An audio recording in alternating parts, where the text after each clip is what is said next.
From 1978, when the brutal kidnapping and murder of 2 children in Delhi shook the nation, to 2026, when the story finds its way to the screen once again. A lot has changed, but a lot also remains worrisome. WION's Kriti Tulsiani gets you an exclusive chat with the team of Raakh as they discuss the true story behind the show.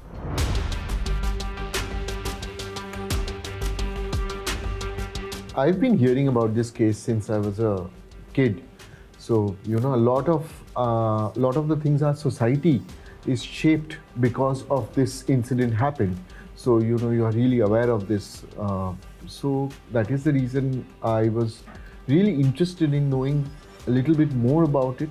And when I got the opportunity, especially with these two, when I went deeper into it, I realized that this is a story which needs to be told right now because it is still relevant. What really excited us was getting to tell the story in depth of criminal minds and also like a police officer who is racing against time to solve this case.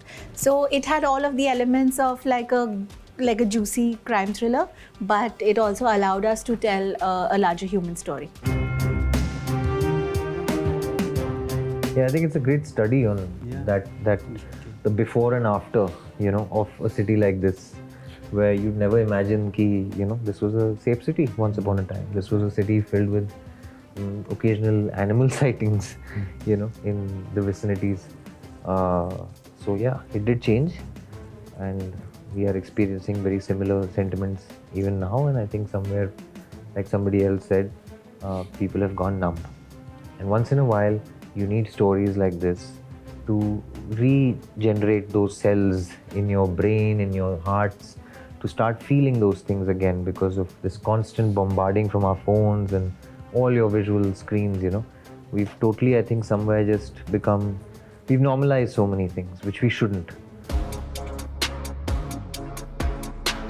I mean, as a cop, I think, yes, it's very, very interesting to dive into the minds of people who you do not associate with at all, right? This is a story of a man who's a very common man who has climbed the ladder within a system, become a police officer. He's fighting his own demons, but then comes this heinous crime and he has to step out of his own comfort zone, his own mind, and start thinking, try and start thinking ahead of what these people are in real time. So it already has set the stage for uncomfortability on both ends. And of course, while that's happening, it's the screenplay is so beautifully etched that the timelines are very interesting, right? So there's a bit of a chase happening. So even the audience is, I think, kind of trying to get to it. Of course, as like I think you guys said, that people are curious by nature, right? We want to get into the criminal's mind. But once you figure that out, you also want to catch that damn criminal and be like, I'd strangle that man for what he's done or she's done. So, yeah. The shoot was a 4-5 month process, 6 months with everything. But we lived with the story for 2.5 years. And but we understand it's a fictional world. And we are light people. We have other interests in life. We don't let the stories consume us totally in this way, in like a dark emotional way. And it's very important to separate those two things. Like what you write, what you work, what you that is what people learn from several cops remain cops back at their home also. They do not leave that personality. Exploring this criminalism actually fills with a lot of empathy also. A lot of empathy towards the world.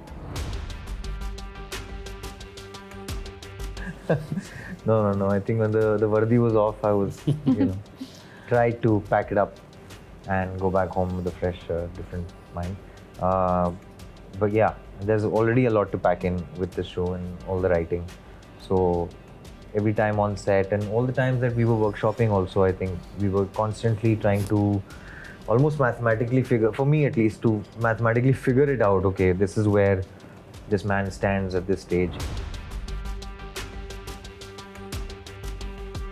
I mean, I suppose maybe in retrospect I would find myself a changed man. It must.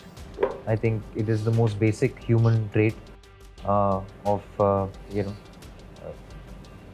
yeah, this is like a phenomena, civilization has known. So it's bound to change me, yeah, and the way I look at the world. I think the most important thing is to tell a story.